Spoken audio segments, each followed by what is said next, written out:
plane. He had caught himself as the plane had taken off on the one of the wheels or something else on the plane, and eventually fell down. And the reason why this man decided to risk everything and eventually died in a bid to get on a US Air Force plane was because there were thousands like him who had worked with, partnered with, become friends with American soldiers, contractors, diplomats, and all, who felt very threatened about what was coming next, because the American government had decided to leave. The Taliban were back in Kabul, and there was going to be a new regime that perhaps would have started. The fear at that time, on that day, was that this people like him would basically be executed for conspiring with occupiers, as the Taliban put it. Well, the world did not fully end in Afghanistan after the Americans withdrew their forces and the government fell. A new government came in power, but that government now is bankrupt or broke. And part of it is because the United States decided to put a freeze on the central bank reserves of the new Afghan government. This is money that Afghan people, is the ownership of Afghan people, but because the deal did not go through as anticipated between the United States and Taliban after the change of regime, that money was frozen. So the United Nations continues to engage with the rest of the world, including the United States, to provide more assistance to Afghanistan, whose economy is basically shattered. So most recently, in March 2023, this month, the United Nations said that money is drying up and please provide $4.6 billion to help this country and help avert humanitarian disaster. That humanitarian disaster is now turning into a crisis in the winter, where there's extreme poverty and freezing temperatures, in the sense that people are literally going hungry. Millions of people have fallen below the poverty line, and outlets like the CNN occasionally do cover what's happening over there. This crisis is affecting primarily people in rural communities. It's affecting women and children in particular, and it's affecting minority segments of Afghan population, because in a country where there's lack of resources, those close to the regime will get some level of assistance, but those considered on the periphery of power will not. So it's a very disastrous situation for minorities, many of whom actually were very supportive of the United States when the United States was present in that country. At the same time, what the Taliban have done is gone back to their austere and conservative form of governance. In the United States, we talk about the right of women to choose whether they need to have an abortion or not. And that's a big topic. In Afghanistan, women cannot even choose to go to universities or send their children, who are girls, to schools. And so the universities in Afghanistan opened for the spring semester under a law that says women cannot come and take a university education in that country. And the world has neglected them and continues to turn a blind eye to them, besides just a few words here and there on International Women's Day or anything like that. At the diplomatic level, not much has been done to improve the ability of women to work, to get an education, to make choices that they need to make for a better future. And that's all because the Taliban are in power, and diplomats and the world international community has started to focus on things that are considered at this point in time a lot more important. Well, for Afghan women, going to a school and a university is the most important thing, and the world is not paying attention. So what are they doing? They're risking everything, including their lives, to protest in the way that they can. So if you follow the news out of Afghanistan, you will see that women will basically risk execution and jail to paint walls, to go out on the street with placards before the Taliban come and protest for the right, for the equal rights that they deserve and are guaranteed under international law. But the Taliban continue to repress them, and there's not a significant amount of pressure on that regime to open up things for Afghan women. At the same time, as that is happening, the war is not over there. So IS, which is known as the Islamic State, which many of you may remember from when they ran amok in Iraq and Syria, is there in Afghanistan as well. An Islamic State is a terrorist group that believes that everybody who does not aspire to their ideology, which is a radical ideology, is worthy of being killed. So whether you're Shia, which is a minority sect of Islam, whether you are a Sunni Muslim who does not fully endorse the IS school of thought, whether you're even Taliban, who are conservative Muslims, and in my view, radical conservative Muslims, but IS says you're not radical enough for us, so we're going to kill you. So they've been bombing and killing people all across the country since even before the end of the American occupation of Afghanistan, but more so after that. And so the violence has continued. And that violence has now bled into, again, into my own home country, the country of my birth, where there has been a terrorist surge. So terror casualties and the amount of terror attacks in Pakistan have gone up by over 50% since the fall of Kabul, primarily because the Taliban are providing safe haven to terror groups on their land to carry out attacks in Pakistan, occasionally attacks in Iran, occasionally attacks north into Uzbekistan and other parts. And that's a violation of the international agreement that the Taliban had, in particular with the United States, that their land will not be used for cross-border terrorism. But that is happening, and Pakistan is a victim of that. Most recently, at the end of January, there was a suicide bombing attack at a mosque in Peshawar, which is one of the largest Pashtun cities in Pakistan, and basically is very near to the Afghan border. There was a police mosque where there was a suicide bombing, and over 100 people, mostly policemen, died. It was the deadliest such attack on police officials and security personnel in Pakistan's history. So they have sophisticated capabilities and sophisticated bombs that they're not afraid of blowing up in mosques even again. Just days after this attack, there was a raid at the police headquarters in Karachi, the city where I'm from, which lasted for 6 hours. 3 suicide bombers showed up there to kill policemen. They failed in their attempt, but it was a 6-hour-long siege before counter-terror officials and commandos could basically get in and clean it out.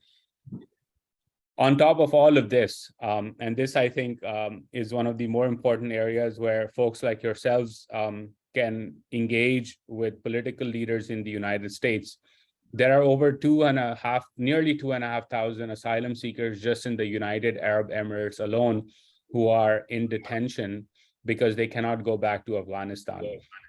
Many of them, and there are thousands more, this is just in the UAE, many of them, or most of them, I would argue, are seeking asylum because their lives and the lives of their loved ones are at risk if they were to go back to Afghanistan, because they either worked as translators for American and NATO forces, they worked in kitchens run by for American forces, they taught in schools funded by Americans or international community forces. They were contractors doing road building and agricultural projects and water projects that were funded by the international communities following the invasion and occupation of Afghanistan. And then they were left to fend for themselves. And they were like, we're going to be killed and our loved ones are going to be killed if we continue to stay in Afghanistan. So they left. But their lives are under threat. And they're in detention in places like the UAE, and Europe and the United States is basically reneging on its promise to provide asylum to these families who allied with us, were our friends, and worked with us to make Afghanistan a better place. And so the reason why I wanted to have this conversation with you all is that this war is not over. There are thousands of people whose lives are at risk. And we here in the United States have a moral and ethical duty to, at the very least, make sure that these people are provided asylum, that they find a better life, that they do not go back to Afghanistan where they will likely be killed. And then beyond that, of course, there is the role of women, education, and things like that, that we all should care about, and most importantly, about terrorism coming back, because terror safe havens are still there. So I think as we look at a new electoral cycle beginning in the United States, as we look at and remain focused, rightfully so, on the war in Ukraine, it's important that we don't forget that there is a war in Afghanistan going on, that even though we have left, that doesn't mean that things have stopped happening over there, and that we have an ethical and moral duty to continue to engage and make sure that Afghan people, especially those that had relied on us for a better life, are provided protection and asylum. So I'll pause there and I'm happy to take more questions. If anything, is the United States government still doing for the Afghanis who cooperated with us during our presence there?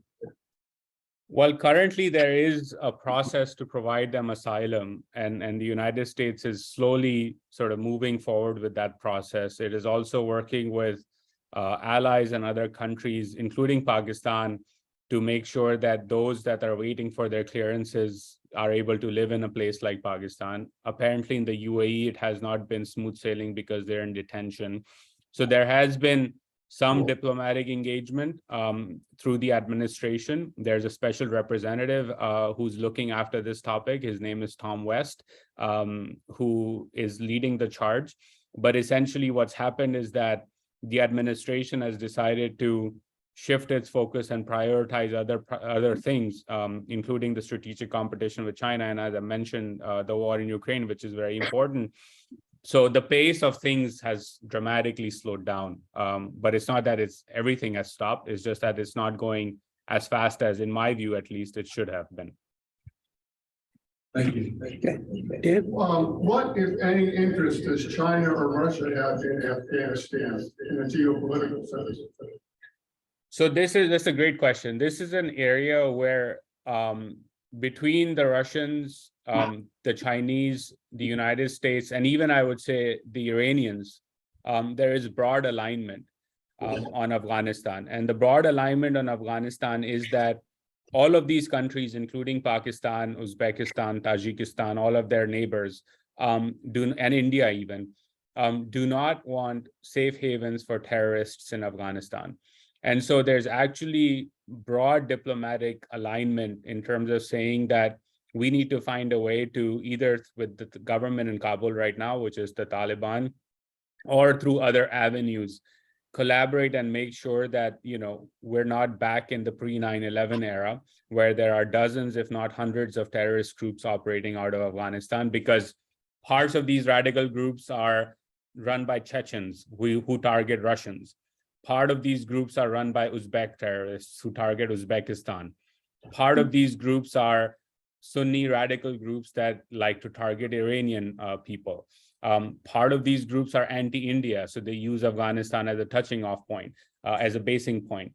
And then, as we all know, part of these groups are groups like Al-Qaeda, who are also still active in Afghanistan, who have had a history of killing American citizens on our very soil, but also on our naval aircraft, naval carriers, and things like that.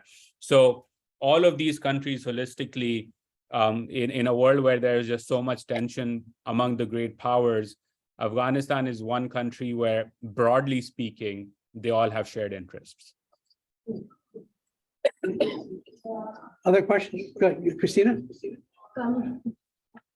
For a country like Pakistan, which has its own political unrest at the moment, from a political point of view in the United States, is it beneficial for the Pakistanis to have Democrats or Republicans in charge?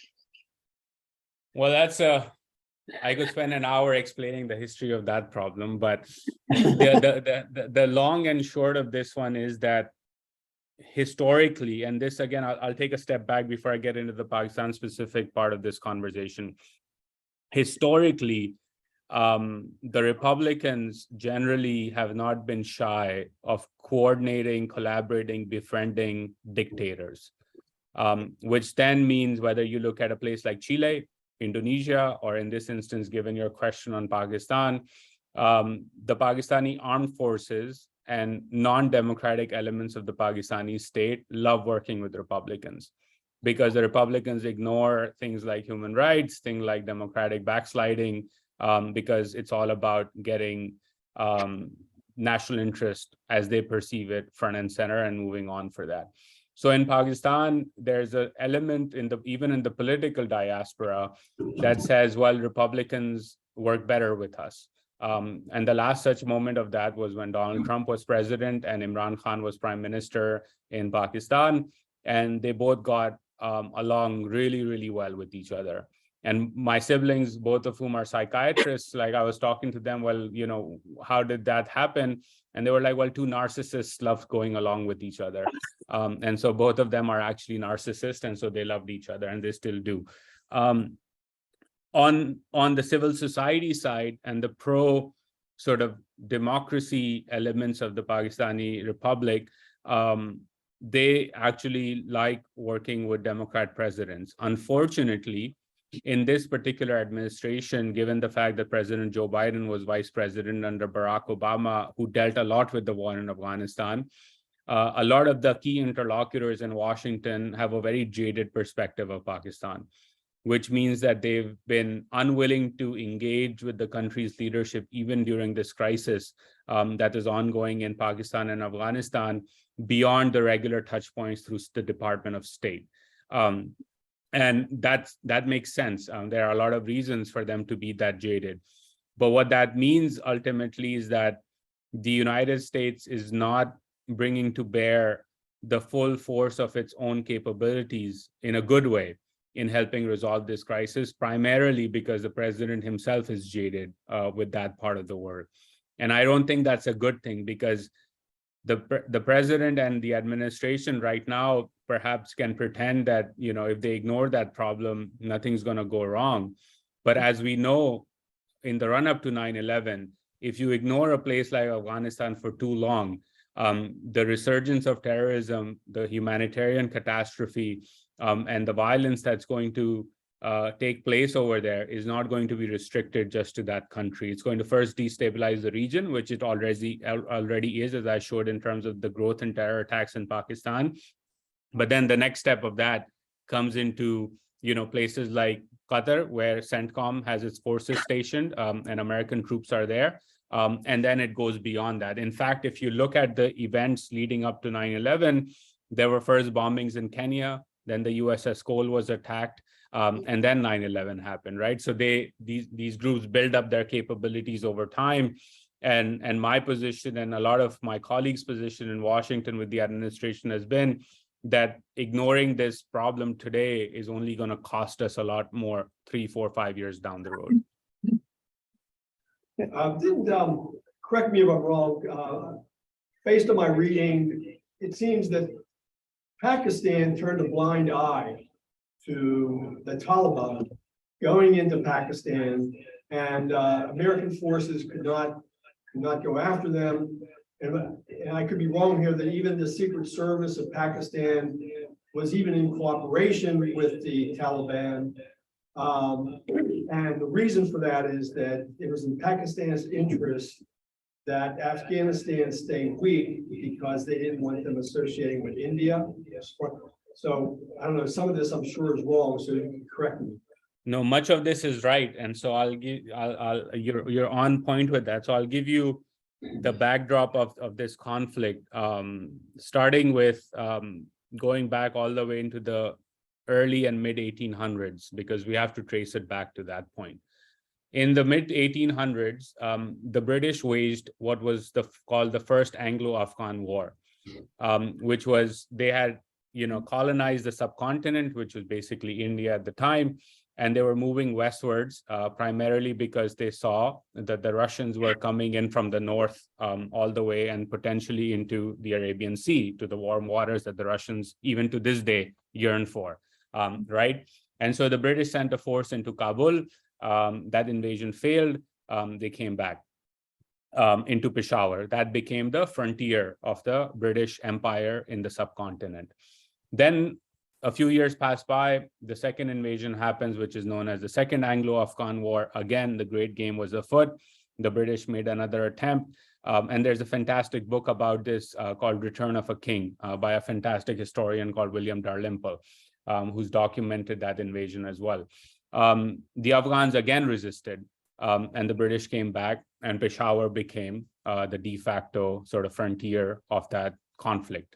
1947 happens, India gets its independence, partition happens, Pakistan is born, and Pakistan inherits that frontier.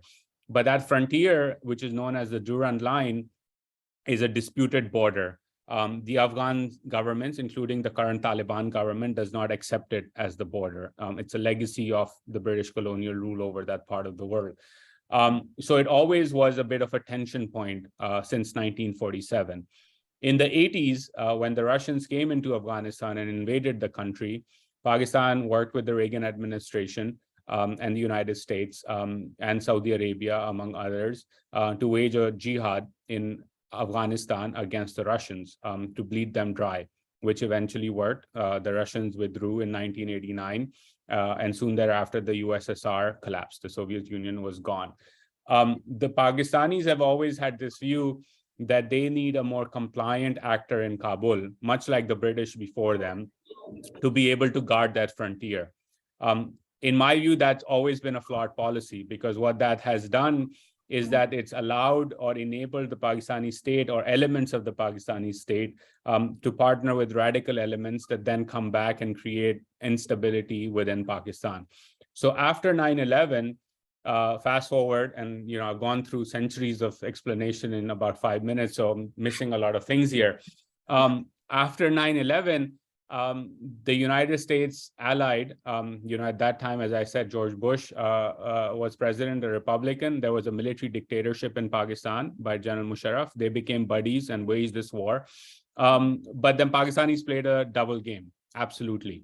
And they played this double game where they would try to go after Al-Qaeda and other radical elements that basically both the Bush administration and the Pakistanis agreed were bad guys. But then the Pakistanis provided safe haven on Pakistani soil a lot of times to bad actors that the Americans considered bad actors, but the Pakistanis said, well, they could be good actors for us in the future. And that game continued, and that's why the Biden administration is jaded when I said about Pakistan, because they went through that from 2008 all the way to 2016, where Pakistan was playing this double game. A lot of my friends who I work with now were deeply involved in that double game and knew everything that was going on. This continued all the way in the run-up to the departure of American troops from Afghan soil, where eventually the Pakistanis thought that once the American leave and the Taliban come back into power, we'll probably have a more friendly government in Kabul. Well, they were flat out mistaken on that, because now what the Taliban have done is like use their own territory to hit out into Pakistan, saying that we actually need a buffer zone against you so that in the future you don't kick us out, because that's what the Pakistanis did after 9/11. They helped the Americans to get rid of the Taliban regime, who were supposedly their friends. And so there is a legacy of that. There's a legacy in Pakistan after even the fall of Kabul, that a lot of people were celebrating the return of the Taliban in Kabul. And many of us, including myself, were warning Islamabad that this actually was going to be a very short-lived celebration, and we were proven right. And I think this continues to this day. So has the Pakistani state fully recognized its fault? I don't think so. Did the Pakistani state fully support the Taliban across the board? Not really. In fact, one of Pakistan's most famous leaders in the modern era, Benazir Bhutto, was vociferously against the Taliban, and they assassinated her. So the Taliban have actually, along with elements of the Pakistani state, not refrained from killing political leaders who actually want to reconsider that position. And so that's still continues to be the backdrop within which this whole drama is playing out, is that there are elements in Pakistan and Iran and India and Russia that are supporting proxy actors against each other, which is where a lot of the instability also stems from as well. Great. I just have a follow-up. Thank you for your answer, but the Biden administration, I think, is sometimes criticized that they didn't leave special forces groups in Afghanistan to, I guess, monitor or correct the Taliban. What are your thoughts on that? It was not possible to do that. I think anybody who criticizes them for that does not fully understand the dynamics of that country and that region. Once American troops had withdrawn and the government had fallen, there was no way in hell that the Taliban would allow American operating bases to be on their soil. The whole war was about that you need to empty out these bases. The follow-up to that would have been well, were the Pakistanis okay with letting that happen, to have American bases on their soil, which is what they allowed in the Reagan era in the Afghan jihad. But even on the public opinion side in Pakistan, that was not possible. So I don't think that was ever a feasible option, which is why the administration relied on what they call the over the horizon capabilities to strike into Afghanistan when they need to, which is how they took out Ayman al-Zawahiri in Kabul, who had safe haven over there with a drone strike.